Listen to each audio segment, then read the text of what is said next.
하나님께서 오늘 우리에게 주시는 말씀입니다. 창세기 41장 47절부터 57절까지 말씀, 저와 여러분이 한 절씩 번갈아 가며 읽겠습니다.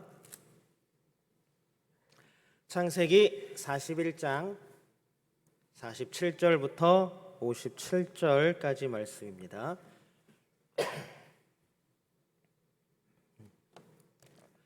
저와 여러분이 한 절씩 번갈아 가며 읽겠습니다. 제가 먼저 47절 읽습니다. 일곱 해 풍년에 토지 소출이 힘이 많은지라.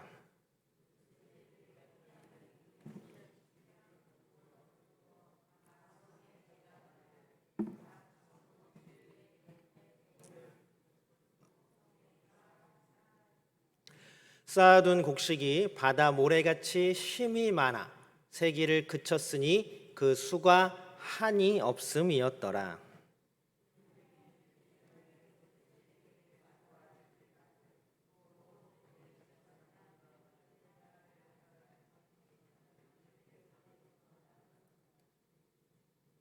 요셉이 그의 장남의 이름을 므낫세라 하였으니 하나님이 내게 내 모든 고난과 내 아버지의 온 집일을 잊어버리게 하셨다 함이요.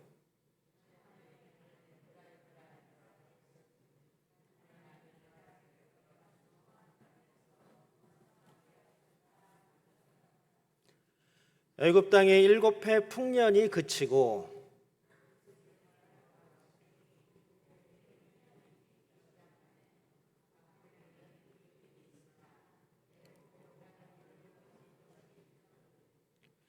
애굽 온 땅이 굶주림에 백성이 바로에게 부르짖어 양식을 구하는지라. 바로가 애굽 모든 백성에게 이르되 요셉에게 가서 그가 너희에게 이르는 대로 하라 하니라.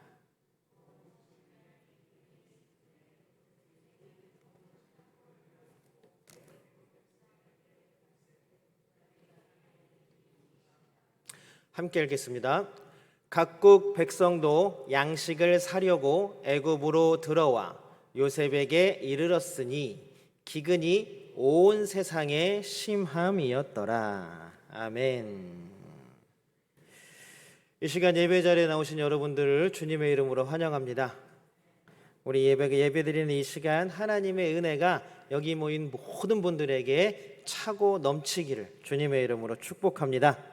우리 함께 인사 나눌까요? 앞에 뒤에 보시면서 인사 나눕니다. 사랑합니다. 축복합니다.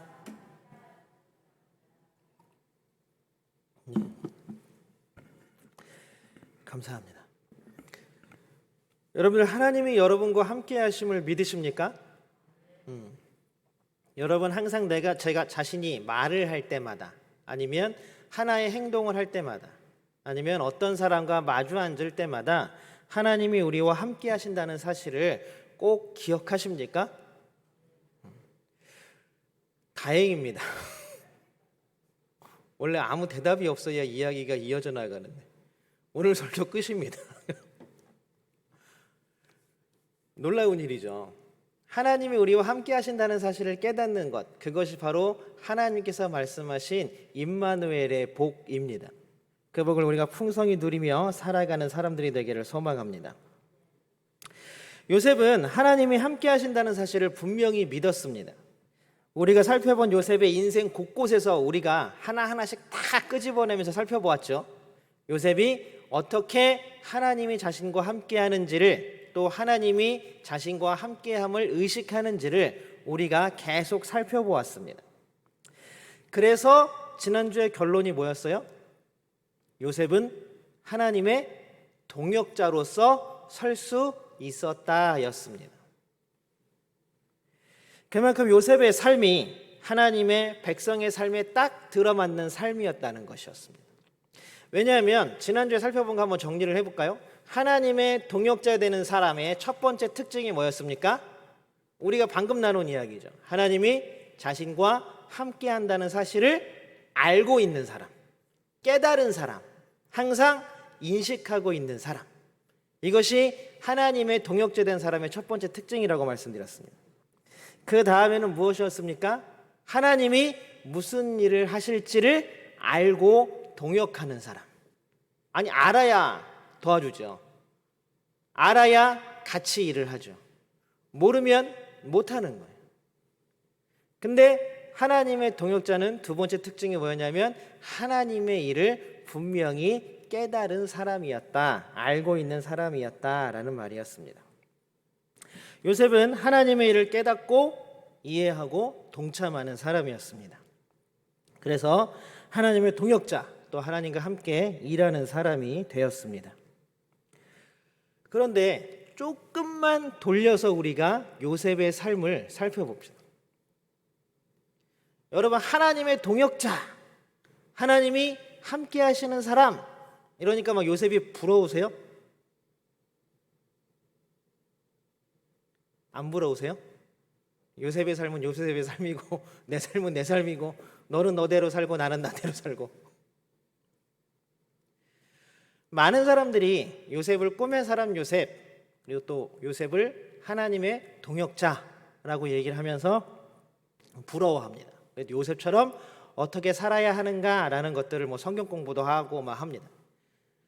그런데 조금만 뒤집어 보면 요셉의 삶은 그다지 우리가 지금까지 살펴본 바에 의하면 그다지 그렇게 부러워할 만한 삶은 아니었습니다. 왜요? 형들에게 미움받는 사람이었습니다. 여러분, 12형제가 살아가는데 나머지 10명의 형들한테 미움받는다고 한번 생각해 보세요. 여러분들 여기 수요 예배 때 한 10명 오셨는데 나만 혼자 다른 사람들이 다 미워한다고 생각해 보세요. 마음이 어떠시겠어요? 좋으시겠어요? 네? 별로 안 좋죠. 그런데 얼마나 싫어하냐 하면 형들이 요셉을 너무나 싫어하고 미워해서 어떻게 했어요? 노예로 팔았습니다. 이집트의 노예로 팔려간 게 요셉의 삶이었어요. 요셉의 삶. 그런데 노예로 가서 그래, 노예로 왔지만 그래도 한번 열심히 살아보자. 그래서 열심히 살려고 하는 요셉에게 어떤 유혹이 왔어요? 여주인을 잘못 만나서 강간 미수범이 되어버렸습니다. 노예의 삶이 가장 밑바닥인 줄 알았는데 그거보다 더 밑바닥이 있었던 거예요. 어디로 갔습니까? 죄수가 되어서 감옥에 갇혀버렸어요. 자, 하나님도 너무하시지. 죄수가 됐습니다. 갇혔습니다. 그런데 이집트 왕, 애굽의 왕의 술과 떡을 맡은 관원장들이 감옥에 들어온 거예요. 꿈을 꾸었어요. 그 꿈을 해석해 줬어요. 요셉은 한 가닥 희망을 본 것 같은 느낌이었어요. 내가 이 사람을 도와주면, 내가 이 사람에게 은혜를 베풀면 혹시 나의 억울함을 풀어주지 않을까? 엄청 높은 사람이니까. 그런데 그 사람은 자기만 살고 나가서 요셉을 잊어버렸습니다. 여러분, 요셉만큼 불행한 삶을 살아보신 적 있으세요? 비교할 수가 없죠, 사실. 여러분들도 아마 지금까지 살아오시면서 어떤 어려움, 어떤 힘든 상황, 고난과 고통 가운데 있었을지 아마 저는 짐작도 할 수 없습니다. 그 살면서 느껴왔던, 살면서 겪어왔던 고난과 고통이나 어려움들은 그것을 겪은 그 사람만이 알 수 있는 문제입니다. 그럼에도 불구하고 객관적으로 봐도 우리의 삶이 요셉이 겪었던 일보다는 조금 낫다고 생각하지 않으세요? 다들 요셉보다 더한 삶을 사셨나 봐요. 아무 대답이 없으세요. 생각해보면 요셉만큼 또 우리만큼 억울하고 분한 사람은 아마 없을 것입니다. 우리의 생각으로는 요셉이 이렇게 억울하고 힘들게 살았으니까 이제는 그 마음 가운데 뭐가 차 있어야 돼요? 분노, 증오, 미움, 원한, 내 복수할 거야. 이런 마음들이 가득 차 있어야 되잖아요. 요셉의 마음에는. 나를 이렇게 만들어? 나를 이렇게 만든 사람들 다 복수할 거야. 응? 내가 다 그들을 다 엎어버릴 거야. 이런 마음들이 다 있어야 됩니다. 아마 우리라면 그랬을 거예요. 아니, 권사님들, 장로님들은 모르겠다. 저라면 그랬을 거예요. 이것들 내가 아주 한번 기회만 봐라, 그냥 아주 걸리기만 해봐라. 이게 아마 보통 사람들의 정상적인 생각이었을 것입니다. 그런데 우리는 요셉의 이야기를 계속 읽으면서 요셉이 누군가를 원망하거나 누군가에게 원한을 갖거나 누군가를 증오하는 모습을 본 적이 있으십니까? 없어요. 요셉은 그냥 하나님이 함께 하시는 사람이었고 항상 다른 사람들에게도 은혜를 끼치는 사람이었습니다. 요셉이 보디발의 집에서 일을 할 때에 보디발이 요셉 때문에 형통하게 되었다잖아요. 요셉이 죄수가 되어서 감옥에 갇혔을 때에 요셉 때문에 그 간수장이 형통하게 되었대잖아요. 아, 사람이 어떻게 이럴 수가 있지? 자기를 처음에 팔아넘기고 미워했던 형들에 대한 증오나 원한의 모습도 보이지 않습니다. 지금도 없고 나중에 우리가 또 보겠지만 나중에도 없어요. 여러분, 한 청년이 군대에 입대를 해서 최전방으로 배치를 받았습니다. 가는데 처음에는 막 여자친구가 면회도 오고 막 편지도 막 한 주에 한 장씩 한 통씩 막 써주고 막 되게 좋았어요.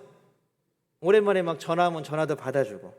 그런데 시간이 갈수록 이제 면회가 뜸해지고 오던 편지가 뜸해지고 그러다가 면회가 끊기고 편지도 끊겼습니다. 그러다가 휴가도 아직 많이 남았고 그래서 마음이 애가 다른 거죠. 이 군대 간 청년이. 그래서 막 계속 소식을 기다리는데 여자친구한테 편지가 딱 온 거예요. 너무 기뻐하고 편지를 딱 뜯었더니 그 편지의 내용이 뭐냐면 우리 이제 헤어져.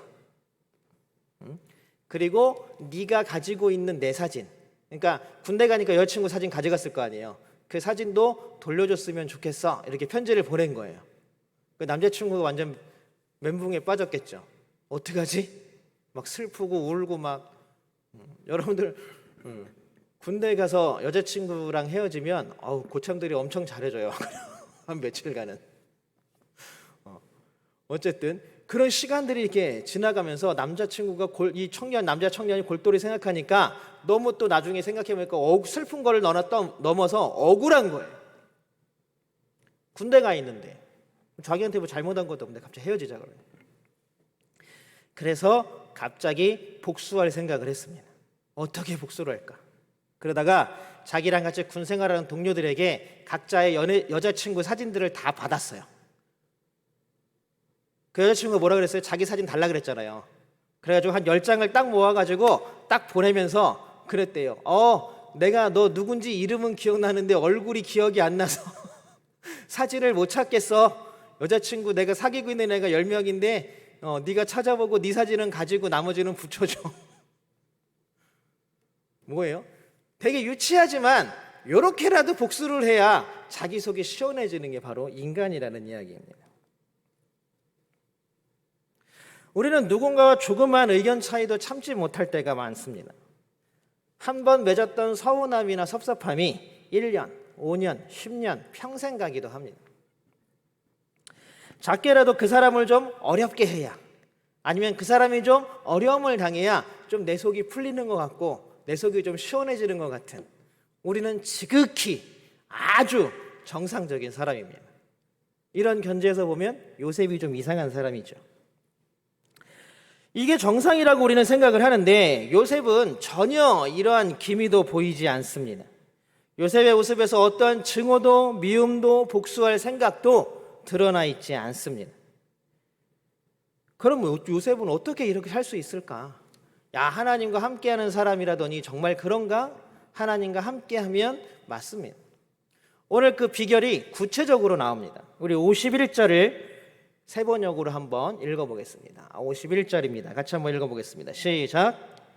하나님이 나의 온갖 고난과 아버지 집 생각을 다 잊어버리게 하셨다 하면서 맏아들의 이름을 므낫세라고 지었다.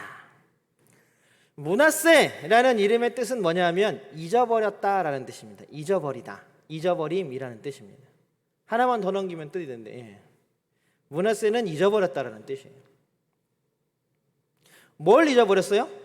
그간의 모든 고난과 그간의 아버지의 집에서부터 지금까지 있었던 모든 일, 은원관계를 다 잊었다라는 것입니다.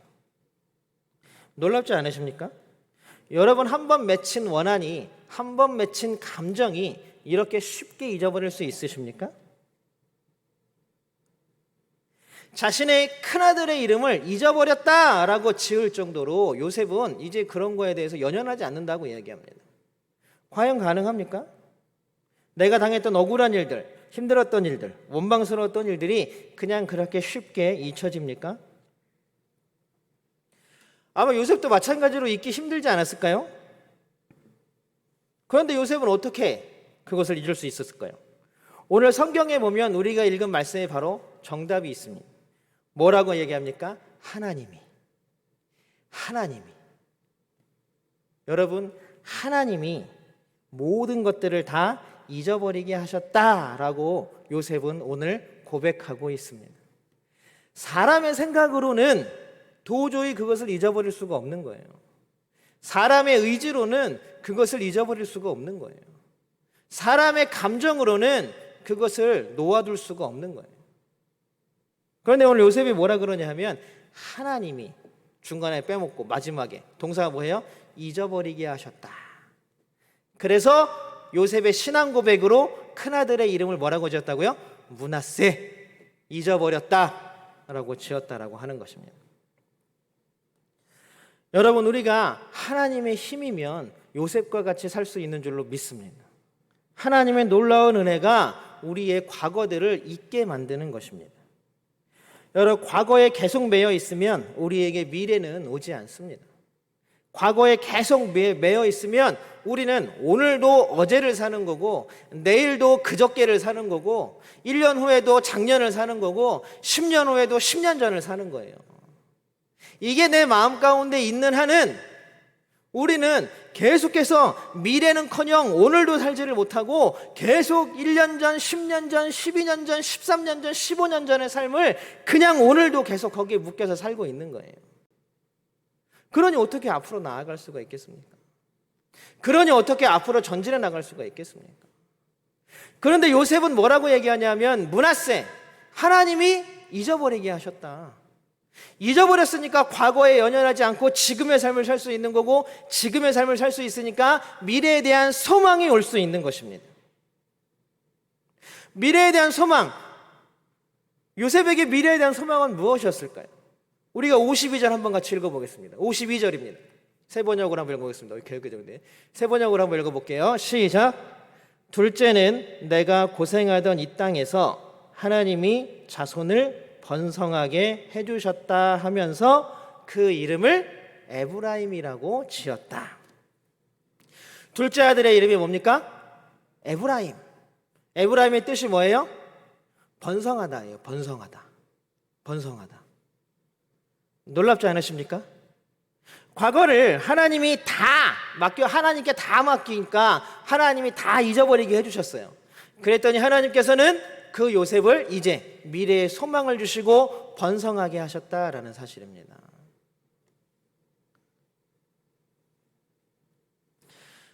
하나님의 일에 동역했던 요셉이었습니다. 우리가 지난주에 같이 나누었을 때는 어떻게 나누었습니까? 이 모든 일들이 요셉 한 사람을 위해서 일어난 일이 아니라 하나님께서 일을 해나가는 과정 중에 요셉을 불러서 사용하셨다라는 것이었습니다. 그러나 하나님은 그냥 요셉을 불러주시는 게 아니라, 그럼 요셉의 삶은 뭐예요? 하나님께 그냥 매여있는 삶이에요? 요셉의 개인은 어떻게 돼요? 개인은 므낫세와 에브라임 아닙니까? 하나님께서 복을 주시는 삶, 하나님께서 충분히 그 일을 할 수 있게 만들어 주시는 삶. 그때는 몰랐는데 뒤돌아보니까 하나님의 은혜였다라는 거예요. 바로 이것이 우리가 말하는 복인 줄로 믿습니다.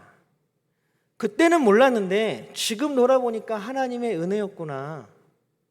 그때는 그게 고난이고 고통인 줄 알았는데 지나고 보니까 하나님의 은혜였구나. 여러분, 근데 이 고백이 쉽습니까? 쉽지 않습니다. 아마 또 미래에 또 한 10년, 20년이 지난 이후에 뒤돌아보면 지금 우리가 살아가는 오늘도 어쩌면 지금의 오늘의 삶이 힘들고 어려웠을지라도 10년, 20년 후에 오늘을 돌아보면 야, 그래도 그게 하나님의 은혜였구나라고 고백하는 시간이 있을 줄로 믿습니다. 요셉의 고백이 바로 이런 것입니다. 지난 세월의 아픔과 고난을 누가? 하나님이 보상하신다. 내 미래를 복으로 보상하시는 하나님의 은혜가 있다. 이 믿음으로 미래의 소망을 나는 하나님께 받았다. 이것이 바로 요셉이 자신의 자녀들의 이름을 므낫세와 에브라임이라고 지은 이유입니다. 여러분, 하나님께서 우리에게도 므낫세와 에브라임의 복을 주시기를 주님의 이름으로 축복합니다. 이제 2021년이 얼마 안 남았죠. 여러분, 올 한 해 여러분들이 어떻게 살아셨는지 구체적으로 저는 알 수가 없습니다. 어쩌면 어떤 하나의 일 때문에 속상했던 일도 있을 수도 있었고, 어떤 한 사람 때문에 우리 마음이 상했던 일도 있을 수 있었고, 또 내가 또 다른 사람에게 상처를 주거나 다른 사람들에게 미안한 일을 했던 일도 있었을 것입니다. 또 때로는 기쁜 일도 있었고 즐거운 일도 있었고 하나님의 은혜입니다 라고 고백했던 일들도 분명히 올해 삶 가운데 있었을 것입니다. 그러나 이제 새로운 해를 맞이하는 2022년을 맞이하는 우리는 오늘 요셉과 같이 과거는 므낫세, 미래는 에브라임, 이 믿음의 고백을 가지고 새해를 맞아야 하지 않겠습니까? 물론 어렵겠지만 우리가 하면 어렵습니다. 그러나 누가 하십니까? 요셉의 고백처럼 하나님이 잊어버리게 하셨다. 하나님이 번성하게 하셨다. 이게 므낫세와 에브라임의 고백이었습니다. 여러분, 우리가 우리의 힘으로 할 수 없을 때에는 주일날 우리가 얘기했잖아요. 우리의 힘으로 할 수 없을 때에는 어떻게 해야 돼요? 우리의 입술을 땅에 티끌어대는 것, 하나님께 엎드리는 것, 기다리는 것, 입을 다무는 것, 그냥 입을 다물고 있는 게 아니라 우리의 귀를 열어서 하나님의 음성을 듣는 것, 우리가 엎드려서 하나님께 순종하는 것, 이것이 바로 우리가 해야 될 일인 줄로 믿습니다. 사랑하는 성도 여러분, 하나님은 과거의 상처를 치유해 주시는 분인 줄로 믿습니다. 하나님은 현재와 미래의 삶을 복으로 채워주시는 분인 줄로 믿습니다. 우리가 이 시간 므낫세와 에브라임의 믿음을 가지고 살아가기를 축복합니다. 2021년 어떤 일이 있으셨던지 간에 요셉과 같이 므낫세의 마음으로 하나님께서 다 잊게 해주실 줄로 믿습니다. 그러면 잊었으니까 2022년은 에브라임의 믿음으로 하나님께서 번성케 해주시고 회복시켜 주시고 놀라운 은혜로 채워주실 줄로 믿습니다. 이 므낫세와 에브라임의 놀라운 믿음의 고백이 우리 모두의 고백이 되기를 주님의 이름으로 축복합니다. 함께 기도하겠습니다. 사랑의 하나님, 감사합니다. 날마다 우리와 함께 하시며 지켜주시는 하나님, 우리가 이 시간도 하나님께 나아왔사오니 하나님께서 복으로 채워주시옵소서. 지켜주시고 함께하여 주셔서 다른 길 가게 하지 않게 하여 주시고, 하나님께서 오로지 주시는, 예수님께서 걸어가셨던 그 길을 걸어가는 우리 모두가 되게 하여 주시옵소서. 하나님의 은혜가 우리 가운데 넘쳐나기를 원하고 소원합니다. 그래서 하나님, 올해 우리 마음을 힘들게 했던 일들, 우리를 어렵게 했던 일들, 우리를 고난과 고통에 빠뜨렸던 모든 일들, 하나님 그 모든 것들 잊게 하여 주시옵시고, 이제 새롭게 시작되는 한 해는 하나님께서 주시는 에브라임, 번성의 복을 믿고 새롭게 시작하는 한 해가 되게 하여 주시옵소서. 우리가 날마다 과거는 므낫세, 미래는 에브라임, 이 믿음을 가지고 살아가게 도와주시고, 하나님께서 함께 하심으로 이 믿음의 고백들이 삶으로 이어지는 놀라운 역사를 경험하는 주의 백성들 되게 하여 주시옵소서. 함께 하시고 도와주시고 지켜주시는 임마누엘 예수님의 이름으로 간절히 기도드립니다. 아멘.